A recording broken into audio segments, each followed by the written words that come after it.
അപ്പോൾ യന്ത്രങ്ങൾ ഇതാണ്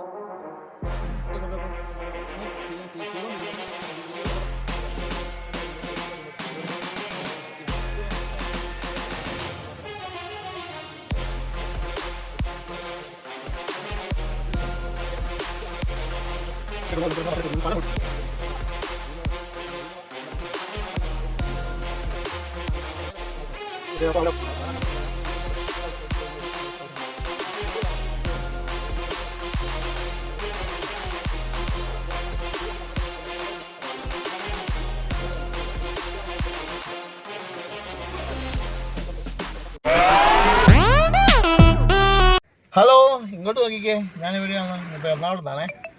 അപ്പോൾ യന്ത്രങ്ങളുടെ മാസുഖം കാണാൻ വേണ്ടി പോയതാണ്. മനോരമയിലെ ക്വിക്ക് കേരളയുടെ ഒരു ഷോ ഉണ്ടായിരുന്നു, നമ്മുടെ കല്ലൂർ സ്റ്റേഡിയത്തിലായിരുന്നു. അപ്പോൾ രാവിലെ ഒരു 10 മണിയാകുമ്പോൾ വീട്ടിൽ നിന്ന് ഇറങ്ങി. പക്ഷേ അവിടെ ചെന്നപ്പോൾ ഒരു 2 മണിയായി. 2 മണി തൊട്ട് 7 മണി വരെ ഞാൻ ഇതിനകത്ത് ഇരുന്നു.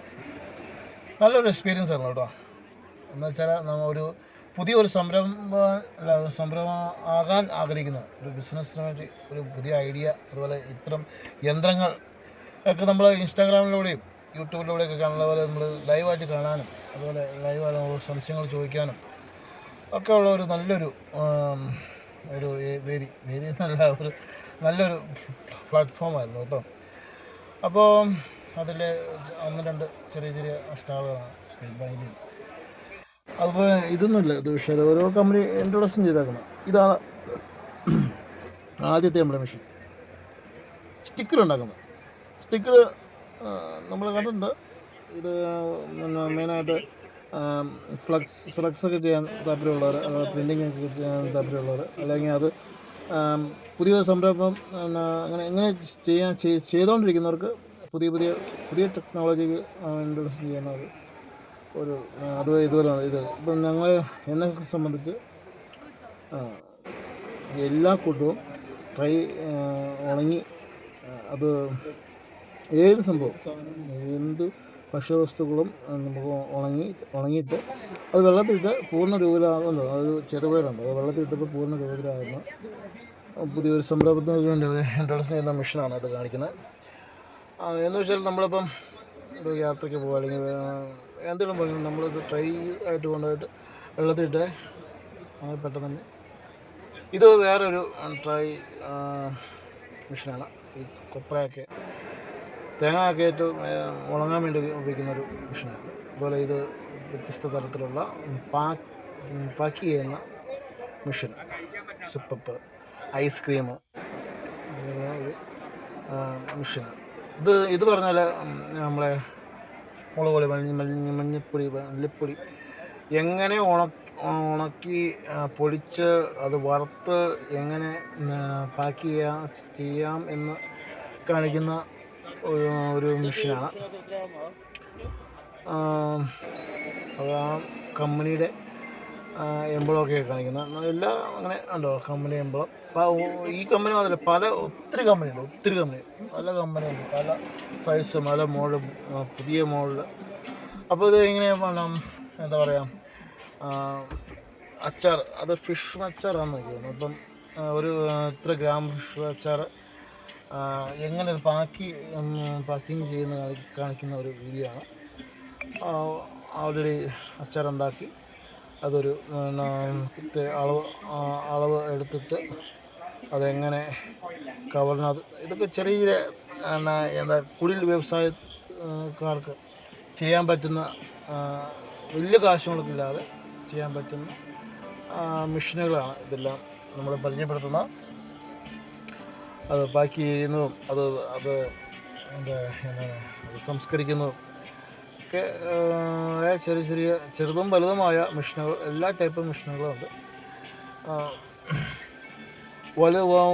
വലുപ്പം കൂടുന്തോറും അത് വലിയ ഫാക്ടറി അല്ല, വലിയ സംരംഭങ്ങളൊക്കെ ആണെങ്കിൽ വലിയ അനുസരിച്ച് റേറ്റും വ്യത്യാസമുണ്ട്. അതുപോലെ ഓരോ വ്യക്തികൾക്കും അവനാണ് വീട്ടിൽ പോലെ ഉപയോഗിക്കുക, വീട്ടിൽ ആവശ്യത്തിന് പോലെ ഉപയോഗിക്കുക, അല്ലെങ്കിൽ വീട്ടിൽ വെറുതെ ഇരിക്കുന്ന ഇപ്പം സ്ത്രീയായാലും പുരുഷനായാലും അവർക്കൊക്കെ ഒരു പുതിയ ആശയങ്ങൾ, ബിസിനസ് പുതിയ ആശയങ്ങൾ ലഭിക്കുന്ന ഒരു ഒന്നാന്തരം ഒരു വേദിയായിരുന്നു.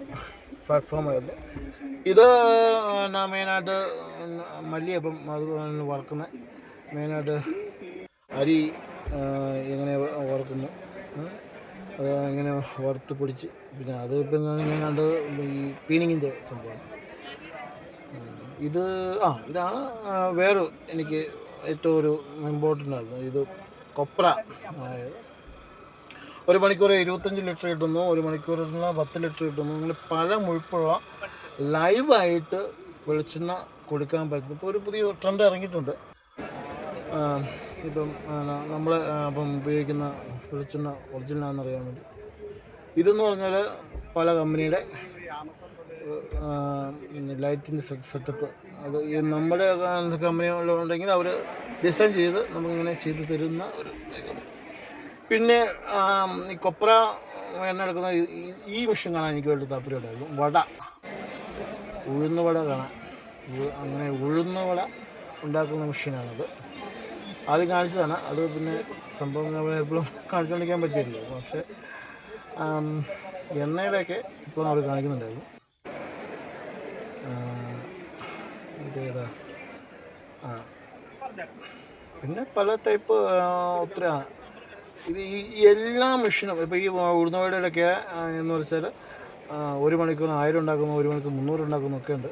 ഇതൊക്കെ ഈ അരിപ്പൊടി അങ്ങനെയുള്ള മുളക് പൊടി, മല്ലിപ്പൊടി അങ്ങനെ പാക്ക് ചെയ്യുന്ന വലിയ മെഷീനുകളാണ്. വ്യവസായ അടിസ്ഥാനത്തിൽ ചെയ്യുന്ന മെഷീനുകളാണ്. ഇത് 22 ലക്ഷം രൂപ ആകുന്നു ഈ മെഷീൻ. ചിപ്സ് റെഡി ആയിക്കഴിഞ്ഞാൽ ഇത് പാക്ക് ചെയ്യാൻ വേണ്ടി ഉപയോഗിക്കുന്നൊരു മെഷീനാണിത്. 22 ലക്ഷം രൂപ. ഇതൊക്കെ അപ്പം അവർ അപ്പോഴപ്പോഴേ ലൈവായിട്ട് നമ്മളെ ഇതെങ്ങനെ അത് ഇറങ്ങി. ഞാൻ വീഡിയോ എടുക്കുന്നത് കണ്ടുകൊണ്ട് അവർ ഇങ്ങനെയുള്ള ആൾക്കാരൊക്കെ അപ്പോഴപ്പോഴേ അവർ അത് പ്രവർത്തിച്ച് കാണിക്കും. അല്ലാതെ സാധാരണ ആൾക്കാർക്കൊന്നും. അപ്പോൾ ഞാനത് വീഡിയോ എടുക്കുന്നതുകൊണ്ട് അപ്പോഴവർ പ്രവർത്തിച്ചത് എങ്ങനെ വരുന്നു എന്നൊക്കെ അവർ കാണിച്ചു. ഉണ്ടോ 30 ഗ്രാമാണ് ചിപ്സ്, 30 ഗ്രാമിൻ്റെ ചിപ്സാണ്. ഇതിങ്ങനെ കാണിച്ചിട്ട് അവർ പാക്കറ്റ് പൊട്ടിച്ചിട്ട് പിന്നെയും തിരിച്ചങ്ങോട്ടിടും. അങ്ങനെയൊക്കെയാണ് അവിടെ മറ്റുള്ളവരെ കാണിക്കണമല്ലോ. ഈ മെഷീൻ ഈ ഷാമ്പുവോ അതുപോലെ വേണമെങ്കിൽ നമ്മൾ ചെറുപ്പകാലത്തൊക്കെ അച്ചാറൊക്കെ അല്ലേ ഇങ്ങനെ പാക്ക് ചെയ്ത് അങ്ങനെയൊക്കെ ഉണ്ടാക്കാൻ സംഭവമാണ്. പിന്നെ ബള ഉപകരണങ്ങൾ, ഇഷ്ടം പോലെ ഉപകരണങ്ങൾ. നമ്മളൊരു ഫാക്ടറിയിൽ നമ്മളൊരു അപരിചയം അല്ലെങ്കിൽ അറിയുന്നവരെ പോലും കയറ്റിയില്ല. അപ്പോൾ ഫാക്ടറി ഇത് എങ്ങനെ പ്രവർത്തിക്കുന്നു, എങ്ങനെ ഇത് സംസ്കരിക്കുന്നു, എങ്ങനെ ഇത് പാക്ക് ചെയ്യുന്നു എന്ന് അറിയത്തില്ല. ഇങ്ങനെയാണ് അറിയാത്തവരറിയുന്ന എക്സ്പീരിയൻസ് ഉള്ളത് ഉറപ്പായിട്ട് ഇങ്ങനെയുള്ള സംഭവങ്ങൾ കാണും. ഇത് കാണുന്ന ബേക്കറിയുടെ ഓരോരോ ഉപകരണങ്ങളാണ്. അതൊക്കെ ഡമ്മോ ഉപയോഗിക്കുന്ന സംഭവമാണ്. പിന്നെ പല കമ്പനിയുണ്ട്. അത് പാപുകം, കേരള, പല വലിയ കമ്പനികളുടെ ഇവർ മാനുഫാക്ചർ ചെയ്ത് കൊടുക്കുന്ന കമ്പനിയാണെന്ന് അവർ പറയുന്നത്. എണ്ണ പമ്പ് ചെയ്യുന്നത്. ഈ സംഭവം ഞാൻ മേടിച്ചു കിട്ടും. ഇതെന്താണെന്ന് വെച്ചാൽ അവർ പറയുന്നത് കർണൻ്റെ പകുതി ഈ സംഭവം കുത്തിവെച്ചാൽ കർണൻ്റെ പകുതി എൻ്റെ ഓർഡർ ചെയ്യും. എന്താ സംഭവം എനിക്ക് ശാസ്ത്രീയമായിട്ട് ഞാൻ ഇതിനെക്കുറിച്ചൊന്നും ശാസ്ത്രീയമായിട്ട് എനിക്ക് പറയാനോ അല്ലെ മനസ്സിലാക്കാനുള്ള കഴിവെനിക്കില്ല. എന്നാലും ഇത് വെച്ചാൽ അവർ പറയുന്നത് എനിക്കൊരു 2500-3000 റേറ്റ് ഇപ്പം വരുന്നുണ്ട്. കണ്ടു കയറി 10,000 രൂപ എന്ന് പറഞ്ഞെങ്കിൽ സന്തോഷമല്ലേ. ഞാനൊന്നും മേടിച്ചു 2000 രൂപ ആയിരുന്നു. അല്ലെങ്കിൽ ഇപ്പോൾ അല്ലെങ്കിൽ 1500-3000 രൂപ എന്ന് പറഞ്ഞാൽ ഉണ്ടാക്കണം. ഇതൊക്കെ മണ്ടുപലങ്ങൾ. ഇതിൻ്റെ ഞാൻ കമ്പനി വേറെ ഉള്ളത് ഗ്യാസിൻ്റെ, അതിന് ഞാൻ അഡ്വാൻസ് കൊടുക്കുന്നുണ്ട്. കാരണം ഞാൻ മിക്കവാറും വീട്ടിൽ ഇപ്പോൾ അവളെ റോഷ്മി ഇവിടെ ഇല്ലാതെ വെള്ളം ഈ കഞ്ഞിയൊക്കെ വെക്കുമ്പം കഞ്ഞി തിളച്ചിട്ട് വെള്ളം പുറത്ത് പോയി ഇത് സ്റ്റവ് അളഞ്ഞ് ഗ്യാസൊക്കെ പുറത്തോട്ട് പോകുന്ന സംഭവമുണ്ട്. അപ്പോൾ അങ്ങനെ പോകാതിരിക്കാൻ ഗ്യാസ് ഇത് പുറത്തോട്ട് പോകില്ല ഈ സംഭവം വെച്ച് അത് കാണിക്കുന്നില്ല.